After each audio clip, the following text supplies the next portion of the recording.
નમસ્કાર વિદ્યાર્થી મિત્રો, આજે આપણે ધોરણ 9 વિજ્ઞાન અને ટેકનોલોજીમાં એક નવા પ્રકરણની શરૂઆત કરી રહ્યા છીએ.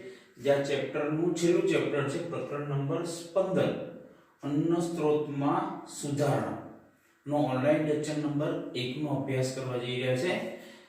એનું હેડિંગ પરથી જ આપણે થોડી ચર્ચા કરી લઈએ. પ્રશ્નાવના કે અન્ન સ્ત્રોતમાં સુધારણા.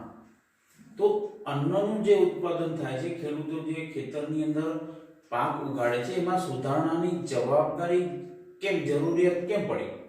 આપણે જાણીએ છીએ કે ભારત દેશ એ વિશ્વનો બીજા નંબરનો વસ્તી ધરાવતો દેશ છે. એમાં રોજ કૂદકે ને ભૂતકે યાની કે ખૂબ જ ઝડપથી વસ્તીમાં વધારો થઈ રહ્યો છે. બરોબર છે? આપણે 1 મિલિયન યાની કે 100 કરોડ થાય, યાની કે 1.5 મિલિયન યાની કે 150 કરોડ ભારતની વસ્તી છે. આટલી વસ્તીને જો ખોરાક પૂરો પાડવો તો આ જે વસ્તી છે એના 40% ખોરાકનું અન્નનું ઉત્પાદન થવું જરૂરી છે. બરોબર છે? એટલું થાય પણ છે, પણ એના માટે સુધારણા કઈ કરવી જોઈએ? એક તો પહેલી કે જે ખેતી લાયક જમીન છે એના પર કોઈ પણ પ્રકારના બાંધકામની મંજૂરી ના આપવી જોઈએ. અત્યારે થાય છે જે ખેતર હોય, ખેતરોમાંથી સોસાયટી અથવા ઘરો બંધાઈ જાય છે, એટલે ખેતી લાયક જમીન ઘટતી જાય છે. બરોબર? નંબર 1 તો પહેલું તો આપણે શું જોઈએ કે આપણા દેશમાં જે ખેતી લાયક ખેતરો હોય એને કોઈ પણ ઘર બનાવવા માટે મંજૂરી ન આપવી જોઈએ. પહેલું એક આ સુધારણા પણ કરવો જોઈએ. બીજો સુધારણા કરવો જોઈએ કે ખેતી માટે અત્યાધુનિક યાની કે વૈજ્ઞાનિક પદ્ધતિથી ખેતી કરવા માટે વૈજ્ઞાનિકોને માહિતગાર કરવા જોઈએ. કે અત્યારે જોયું છે કે ડિજિટલ યુગની અંદર ગામડા સુધી મોબાઈલ, સ્માર્ટફોન, ઇન્ટરનેટ સેવા પહોંચી ગઈ છે. તો એના દ્વારા સતત ખેડૂતોને માહિતગાર કરો કે આ વર્ષે 3 ઋતુમાંથી શિયાળો, ઉનાળો, ચોમાસામાં કઈ ઋતુમાં અનબેલેન્સ થવાની છે, વરસાદ વધારે પડવાનો છે, ઓછો પડવાનો છે, એ આપણે ઇન્ટરનેટ દ્વારા યાની કે હવામાન ખાતા દ્વારા માહિતી પૂરી પાડવામાં આવતી હોય છે. એટલે સુધી કે આ પાક કરવાથી પાક ઉપર તમે જુઓ છો કે એ રોગનું સંક્રમણ થવાનું છે એ પણ ખૂબ જ માહિતી મેળવી શકે છે. બરોબર છે? જમીનની તપાસણી કરવી જોઈએ. દરેક ખેડૂતને જમીનની તપાસણી સરળતાથી અને સસ્તા ભાવે કરી શકે એવી વ્યવસ્થા સરકારે કરવી જોઈએ. અને જે પોષક તત્વો જમીનમાં ખૂટતા હોય એ ઉમેરવા માટે પણ સબસિડી આપવી પડે. તો જ આ બધાના પ્રયત્નો, અથાગ પ્રયત્ને બીજું કે વૈજ્ઞાનિક પદ્ધતિ માટે સૌથી બેસ્ટ છે ટપક સિંચાઈ પદ્ધતિ. એના માટે જરૂરી સાધન છે, એ સાધન સબસિડી વાળા ખેડૂતોને પ્રોવાઈડ કરવા જોઈએ. બરોબર છે? ગ્રીન હાઉસ જેને કહેવામાં આવે છે, ગ્રીન હાઉસ ઇફેક્ટ, જેને આપણે એક લીલા કલરનું ઘર બાંધીને એની અંદર વસ્તુ કાઢવામાં આવે છે, એ પણ વૈજ્ઞાનિક ઢબથી જ કરવામાં આવે છે. એના માટે સબસિડી આપે છે, પણ ખેડૂતો એના માટે ખૂબ માહિતગાર નથી હોતા. 1-2 વર્ષ એ લોકો ઉગાડે છે, પછી આખો પ્લાન્ટ ફેલ જાય છે. દર વર્ષે વાવે એ ખૂબ જ જરૂરી છે ગ્રીન હાઉસ ઇફેક્ટની અંદર. આમ એને જરૂરિયાત પૂરતા પ્રમાણમાં વીજળી અને કે પાણી મળી રહે એવી પણ વ્યવસ્થા કરવી જોઈએ. તો એના માટે શું કરવું પડે? અન્ન સુધારણા માટે આખા રાજ્યની અંદર, આખા દેશની અંદર નહેરનું સંચાલન થવું જોઈએ. નહેરનું સંચાલન માટે સૌથી પહેલા તો કોઈ આખા દેશની, આપણા રાજ્યની વાત કરો, ભારત ગુજરાત રાજ્યની વાત કરો, ગુજરાત રાજ્યની બધી નદીઓ, બધા તળાવ નર્મદા ડેમ સાથે કનેક્ટ થઈ ગઈ છે. એટલે શું થાય કે ચોમાસામાં જે પાણી વહી જાય છે નર્મદા નદીનું, ચોમાસામાં જે ડેમ ઓવરફ્લો થાય છે એ વખતે બધા જ દૂરની નદીઓ, તળાવ ને પાણીથી ભરી દેવામાં આવે, કેનાલને પાણીથી ભરી દેવામાં આવે. તો શું થાય? એ પાણીનો ઉપયોગ 12 મહિના સુધી ખેડૂત કરી શકે. નંબર 2 કે એ ચોમાસા દરમિયાન એ જગ્યાએથી પાણી વ્યવહારમાં ભરવામાં આવે તો એ આજુબાજુના બધા કુવાઓ રિચાર્જ થઈ જાય, એટલે કે પાણીના સમુચ્ચા આવે. બરોબર છે? આ પણ સરકાર દ્વારા એક પહેલ કરવાની ખૂબ જ જરૂરિયાત છે. આવું આખા દેશમાં થવું જરૂરી છે. વૈજ્ઞાનિક ઢબથી કે કયા રોગોનું સંક્રમણ, જેમ કે આપણે જાણીએ છીએ ગુજરાતની અંદર હમણાં જે 2 મહિના પહેલા તીડનું આક્રમણ થયું.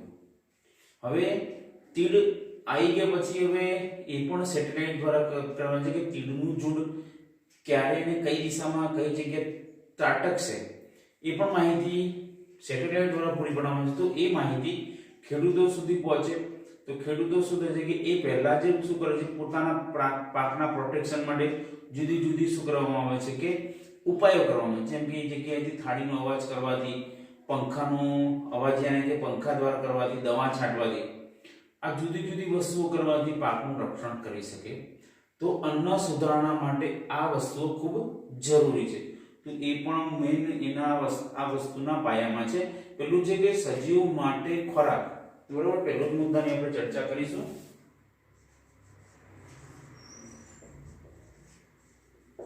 સજીવો માટે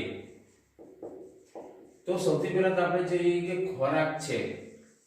તો ખોરાકમાંથી આપણે કઈ કઈ વસ્તુઓ આપણને સરળતાથી પ્રાપ્ત થાય છે.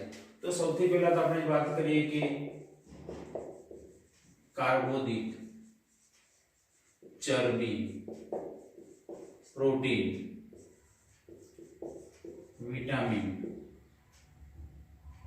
બરોબર છે. કાર્બોદિત, પ્રોટીન, ચરબી, વિટામિન, ખનિજ ક્ષાર, બરોબર છે. તો આ બધા પ્રત્યક્ષ પરોક્ષ રીતે, બરોબર છે. ચરબી આવી ગઈ, પ્રોટીન આવી ગયો, કાર્બોદિત આવી ગયા, વિટામિન્સ આવી ગયા, ખનિજ ક્ષાર છે.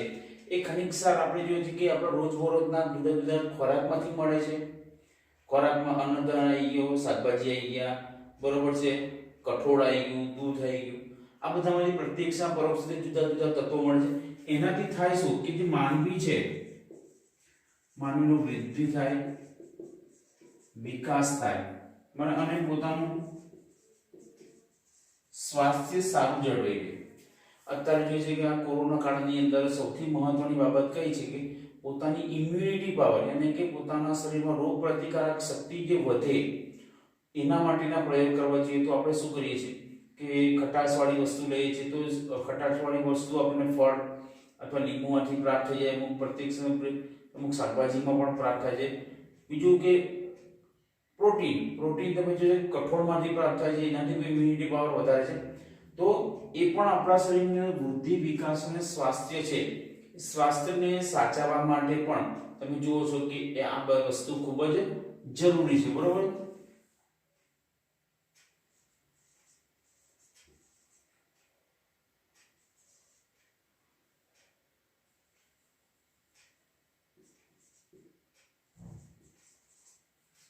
તો જે એનું જે શરીર છે, શરીરનો પણ યોગ્ય જગ્યાએ વિકાસ થવો જોઈએ. આપણે જાણીએ છીએ કે આપણા ભારત દેશની 1.5 મિલિયન વસ્તી, એટલે કે 150 કરોડ વસ્તી આપણા ત્યાં છે. તે બધાને ખોરાક પૂરો પાડવો પડે, બરોબર છે. તો એના માટે આપણે જોઈએ છે કે એના માટે આ વસ્તુઓ પર આપણે આધાર રાખવો પડે, બરોબર છે. હવે આપણે જોઈએ છે કે જુદી જુદી આપણે જે આપણા દેશની અંદર જો વૈજ્ઞાનિક ઢબથી આપણે કાર્ય કરીએ ખેતી અને પશુપાલન માટે, બરોબર છે, કે વિવિધ પ્રણાલીઓ, ખેતી અને પશુપાલન માટેની જરૂરી પ્રણાલીઓ. તો સૌથી પહેલા જોઈએ છે કે આપણે જે વૈજ્ઞાનિક ઢબથી જો આપણે એનું ખોરાકનું ઉત્પાદન કરીએ, કોઈ પણ પ્રાણી છે, પ્રાણીનો વિકાસ કરીએ, તો આપણા દેશની અંદર એક પ્રકારની વર્ષો પહેલા આપણે જોઈએ છે કે જે શ્વેત ક્રાંતિ આવી ગઈ. શ્વેત ક્રાંતિ એટલે શું? દૂધ વિશે, દૂધ ઉત્પાદનમાં આપણો દેશ શું થઈ ગયો કે આત્મનિર્ભર થઈ ગયો. આપણા દેશમાં એટલું બધું દૂધ ઉત્પન્ન થાય છે કે રોજની જરૂરિયાત કરતા પણ દૂધ વધે છે. ધેટ મીન્સ એને શું કહેવામાં આવે છે? શ્વેત ક્રાંતિ. સફેદ દૂધ, યાને કે દૂધ વધે છે, સફેદ ક્રાંતિ તરીકે ઓળખવામાં આવે છે. તો કરવામાં શું આવે છે? તો એ જે દૂધ વધે છે એનું પાવડર બનાવવામાં આવે છે, અને પાવડરમાંથી જુદી જુદી વસ્તુ બનાવવામાં આવે છે. કોઈ દેશને દૂધની જરૂરિયાત હોય, દૂધનો પાવડર ત્યાં મોકલી અને દૂધમાંથી પાછું, પાવડરમાંથી પાછું દૂધ બનાવી દેવામાં આવે છે. તો જેને આપણે કહેવામાં આવે છે કે શ્વેત ક્રાંતિ, બરોબર છે. તો બીજી એક ક્રાંતિ છે હરિત ક્રાંતિ.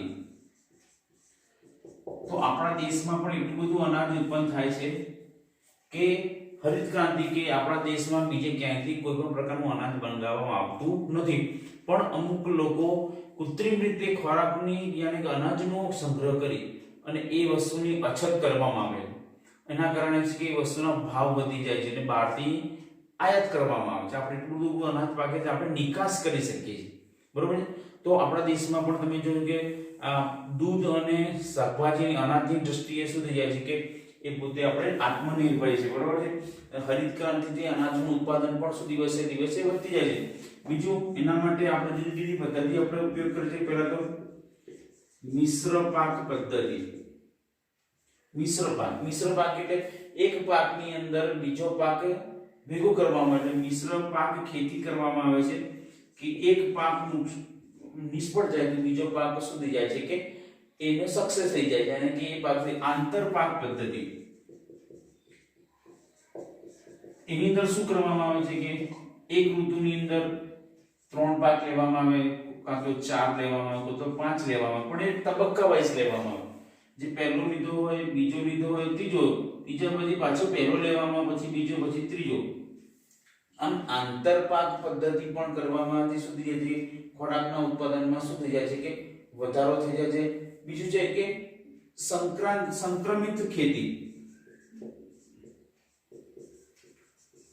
કે એવી કે જે ખોરાક જે છે, બીજ છે, બીજને રોગ મુક્ત કરી અને પછી વાવવામાં આવે છે, એટલે શું થઈ જાય છે કે એની અંદરથી રોગ ઉત્પન્ન થાય, પાણી ઓછું જોઈએ, તો આવા સુધારેલી પણ ખેતી કરવામાં આવે છે। અત્યાધુનિક દ્રષ્ટિએ ખેતી અને પશુપાલન કરવામાં આવે છે, અને સાથે સાથે આપણે જોઈએ છે કે ખેતીની સાથે પશુપાલનનો ઉદ્યોગ પણ તમે સાથે સાથે કરી શકો છો, બરોબર છે। એની સાથે આપણે મધમાખી ઉછેર પણ આપણે કરી શકો છો, બરોબર છે। મત્સ્ય ઉદ્યોગ પણ તમે કરી શકો છો, બરોબર છે। એ શું થઈ જાય છે કે આ બધાની સાથે, બરોબર છે, એ બધા ઉદ્યોગો સાથે સાથે ચાલતા રહેતા હોય છે। તો આમ ખેતી અને પશુપાલન માટેની પણ જરૂરી આપણે યોગ્ય તકેદારી આપણે રાખી શકીએ છીએ, બરોબર છે। આ પ્રકારની મત્સ્ય ઉદ્યોગ, મધમાખી ઉછેર, બરોબર, આ બધા જ આપણે આની સાથે ખેતી સાથે પશુપાલનનો આપણે વ્યવસાય કરી શકીએ છીએ। યાની કે આ જે પશુપાલન છે, જે ખેતરમાંથી જે આડ નીપજ રાખે છે, જેને આપણે નિંદામણ કહે છે, નિંદામણનો યોગ્ય ઉપયોગ થઈ જાય, અને એમાંથી શું થઈ જાય છે કે આ બધા પશુપાલન છે, મધમાખી, મત્સ્ય ઉદ્યોગ, જે જગ્યા ખાલી પડી એમાંથી આપણે એનો ઉપયોગ કરી શકીએ છીએ। તો એ પણ તમે જો કે આ બધી પ્રણાલીમાં દિવસે દિવસે સુધારણા કરવાનો, પાક સુધારણા માટે, બરોબર છે, પાક સુધારણા માટે આપણે શું કામ કરી શકીએ? પહેલા તો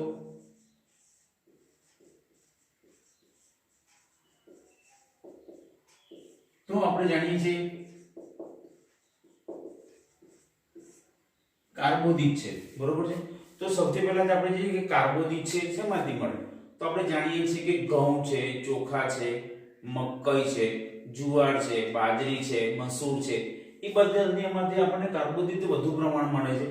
જુવાર છે એ શિયાળાની ઋતુમાં, બાજરી, જુવાર બધું શિયાળાની ઋતુમાં, કારણ કે વસ્તુ ગરમ છે, શિયાળાનું વાતાવરણ ઠંડુ હોય તો એ આપણને શું થઈ જાય કે આપણે રોગ પ્રતિકારક શક્તિ આપણને પ્રોવાઈડ પડે। એમ કાર્બોદિત આપણે આપણા રોજિંદા જીવનમાંથી જે પેલું જે ઘઉં છે, ચોખા, મકઈ, જુવાર અને બાજરી અને મસૂર, આમાંથી આપણને કાર્બોદિત પ્રાપ્ત થાય છે। પ્રોટીન, બીજી વાત કરીએ આપણે પ્રોટીન, તો પ્રોટીન આપણને શેમાંથી પ્રાપ્ત થઈ જાય છે? તો આપણે જાણીએ છીએ કે આપણે કોઈ પણ વટાણા લઈએ, ચણા લઈએ, અડદ લઈએ, બરોબર છે, મગ લઈએ, તુવેર હોય, મઠ હોય અને વાલ છે, આ બધું જે આપણે કઠોળ વર્ગની જે વસ્તુ કહીએ છીએ એમાંથી આપણને પ્રોટીન ભરપૂર પ્રમાણમાં મળે છે। ફરીથી બોલું છું આપણને કે વટાણા, ચણા, બરોબર છે, અડદ, મગ, તુવેર, બરોબર છે, પછી વાલ અને મઠ, આ બધા છે પ્રોટીનથી સભર વસ્તુઓ છે।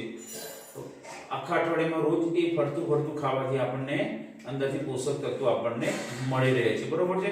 પછી આપણે જે છે કે તેલ, તો જુદા જુદા તેલ હોય છે એ, બરોબર છે, આપણે જોઈએ છે કે મોસ્ટલી આપણે ત્યાં સિંગ તેલનો ઉપયોગ થતો હોય છે, રાયડા તેલનો ઉપયોગ થતો હોય, કપાસિયા તેલનો ઉપયોગ થાય છે, સૂર્યમુખીના તેલનો ઉપયોગ થાય છે, પણ આપણે જે તેલ યુઝ કરીએ છીએ રિફાઇન્ડ તેલનો ઉપયોગ કરીએ છીએ, પણ જેટલા વધારે પડતા રિફાઇન્ડ તેલનો ઉપયોગ કરવાથી શરીરને નુકસાન પહોંચે, તો રિફાઇન્ડ વગરના તેલનો ઉપયોગ કરવો પડે।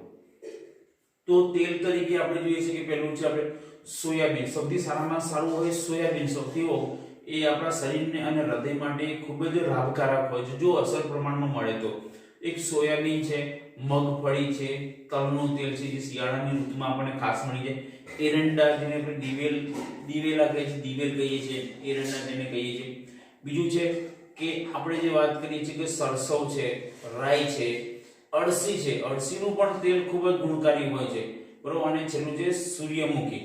તો સૂર્યમુખીનું જે બીજ છે એમાંથી પણ આપણને એમાંથી જે તેલ બીજ છે એમાંથી રસ કાઢી અને તેલનો ઉપયોગ કરવો જોઈએ.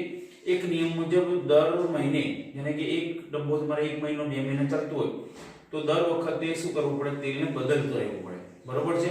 એક વખત સિંગ તેલ લાવ્યા, એક વખત કપાસિયા લાવી દેવાનું, એક વખત તલનું તેલ લાવવાનું, એક વખત આપણે સોયાબીન લાવવાનું કે એનાથી હાડકા મજબૂત થાય, ને એક વખત સૂર્યમુખીનું તેલ લાવવાનું, બરોબર છે. આખા તેલમાંથી, દરેક તેલમાંથી મળતા પોષક તત્વો આપણને મળી રહે. આમ તેલ પણ કેવું છે, આપણે ફરતું ખાવું પડે.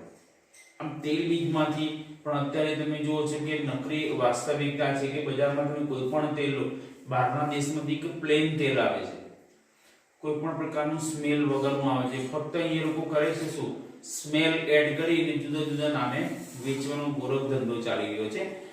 કોઈ અસર બીજમાંથી પીડીને બનાવતું નથી. આ એક મોટી નકરી વાસ્તવિકતા તમને જાણવી ખૂબ જરૂરી છે. તો એ પણ ખૂબ જરૂરી છે. કાર્બોદિત, પ્રોટીન અને તેલની વાત કરી.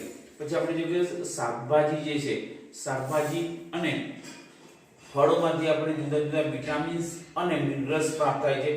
જેમ કે દરેક ઋતુમાં, અત્યારે શિયાળાની ઋતુ છે તો લીલા પાંદડાવાળા શાકભાજી ખાવાથી આપણને પૂરતા પ્રમાણમાં વિટામિન્સ, મિનરલ્સ આપણને પ્રાપ્ત થાય છે. એનાથી શું થઈ જાય કે આખા 12 મહિના માટેનું શરીર આપણા માટે રોગ પ્રતિકારક શક્તિ પ્રાપ્ત કરે છે. આમ ફળ અને લીલા પાંદડાવાળા શાકભાજી ખાવાથી પણ આપણને શરીરને પ્રત્યક્ષ અને પરોક્ષ રીતે ફાયદો થતો જોવા મળે છે. આપણે જોઈએ છીએ કે બીજી બાબતમાં આપણે કહીએ છીએ કે પશુપાલન. તો પશુપાલન માટે પહેલું જ વસ્તુ શું હોવું જોઈએ, તો ઘાસચારો, બરોબર છે. તો એ બરસીલ ઘાસચારો, ઓટ છે અને સુધાર ઘાસ, આ 3 પ્રકારના ઘાસ છે. એ ઘાસ ખવડાવવાથી પશુપાલનમાંથી, વ્યવસાયમાંથી જે વ્યવસાય કરતા હોય, તબેલા રાખતા હોય, એ પશુઓ વધારે પ્રમાણમાં દૂધનું ઉત્પાદન કરે છે. ખાસ ધ્યાનમાં રાખજો, પેલું ઘાસચારાની અંદર બરસીલ, બીજું છે જવ યાની કે ઓટ, અને બીજું છે સુદાન ઘાસચારાની અંદર 3 આ મુખ્ય છે. એનો ઉપયોગ કરવાથી પશુપાલન ઉદ્યોગમાં આપણને સારી તેજી જોવા મળે છે. બીજું કે આપણે જે આ આખી જે પશુપાલનની છે એ કોના સાથે રિલેટિવ ધરાવે છે, તો આબોહવા સાથે પણ આપણા જે આખી કૃષિ પદ્ધતિ છે એ પણ પરિસ્થિતિ છે. તો આપણે જાણીએ છીએ કે મુખ્ય કોના પર આધાર રાખે છે, તાપમાન પર આધાર રાખે છે, બરોબર છે. કે તાપમાન જોઈએ છે કે દિવસનું તાપમાન બદલાતું રહે છે અને રાતનું પણ તાપમાન બદલે, અને પ્રકાશ વર્ષ, આ 2 મુખ્ય આબોહવા પર આધારિત પરિબળો છે. આપણે જોઈએ છે કે પેલું તાપમાન યાની કે પ્રકાશ વર્ષ, ઉનાળામાં વધારે પડતી ગરમી પડે તો પણ પાકનું નુકસાન થાય, વધુ પડતી ઠંડી પડે તો પણ પાકને નુકસાન થાય, વધુ પડતો વરસાદ પડે, વરસાદ ન પડે તો પણ શું થઈ જાય કે પાકને નુકસાન થતા હોય. આમ તાપમાન અને પ્રકાશ વર્ષ એ પણ આબોહવા પર પ્રત્યક્ષ અને પરોક્ષ રીતે અસર કરતા જોવા મળે છે. તો આ બધું શાના કારણે જોવા, દર વર્ષે આમાં કંઈક ના કંઈક ભિન્નતા જોવા મળે છે. એના માટે આખી ગ્લોબલ વોર્મિંગ જે છે કે પૃથ્વી પર કાર્બન ડાયોક્સાઇડનું પ્રમાણ વધતું જાય છે. કેમ વધે છે? પૃથ્વી પરથી આપણે જોઈએ છીએ કે વૃક્ષોનું નિકંદન નીકળી જાય છે, વાહનો અને ઉદ્યોગોમાંથી સતત ધુમાડા નીકળતાના કારણે ઓઝોન સ્તરને નુકસાન પહોંચે. ઓઝોન સ્તરને નુકસાન પહોંચવાના કારણે આ ગ્લોબલ વોર્મિંગ ઉત્પન્ન થાય છે. જેના કારણે આબોહવા તાપમાન અને પ્રકાશ વર્ષની વિપરીત અસર થતી જોવા મળે છે, બરોબર છે. તો પહેલા જ આપણે અહીં જે આગળના ચેપ્ટરમાં પણ શીખી ગયા કે ખરીફ પાક. ફરી અહીં જોઈએ કે ખરીફ પાક કોને કહેવામાં આવે છે, તો ખરીફ પાકની અંદર આપણે પહેલું જોઈશું કે આપણે 2 ઋતુ, જૂન થી ઓગસ્ટની વચ્ચે, ફરી ધ્યાન આપજો, જૂન થી ઓગસ્ટ યાની કે વરસાદ ઋતુની અંદર આ ખરીફ પાક લેવામાં આવે છે. અને એની અંદર ડાંગર છે, મકઈ છે, સોયાબીન છે, બાજરી છે, અડદ છે અને મગ, આવા પાકનું ઉત્પાદન કરવામાં આવે છે. એ આપણે આગળના ચેપ્ટરમાં શીખી ગયા કે ખરીફ પાક. બીજો છે રવિ પાક. તો આ રવિ પાક તમે જુઓ છો કે આપણે આગળના પણ શીખી ગયા કે એ નવેમ્બર થી એપ્રિલ મહિના યાની કે શિયાળાની અંદર લેવાતો પાક છે. એની અંદર આપણે જોઈશું કે રાઈ છે, ચણા છે, વટાણા છે, બરોબર, શેરડી છે, બરોબર છે. આ બધા પાકો લેવામાં આવે છે પ્રત્યક્ષ પરોક્ષ રીતે. આમ ખરીફ પાક અને રવિ પાક આ બે પાકનું પણ આપણે જોઈએ છે કે ઉત્પાદન વ્યવસ્થિત કરવામાં આવે છે.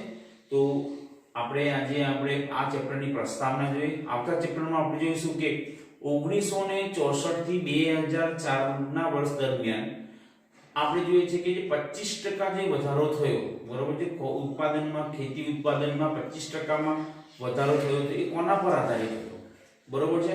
તો એ મુખ્ય કોના પર છે કે પાકની સુધારણા. તો પાક જુદી જુદી દ્રષ્ટિએ જુદા જુદા તબક્કે પાકની સુધારણા કરવામાં આવી છે, તેનો આપણે આવતા લેક્ચરની અંદર ડિટેલમાં અભ્યાસ કરીશું. તો આજે આપણે અન્ન સુધારણાનો લેક્ચર નંબર 1 ના પ્રસ્તાવનાનો અભ્યાસ કર્યો, બરોબર છે. આ જરૂરી કાપા કાર્ય પણ તમે અંદર લખી શકો છો. વિદ્યાર્થી મિત્રો આજે આટલું.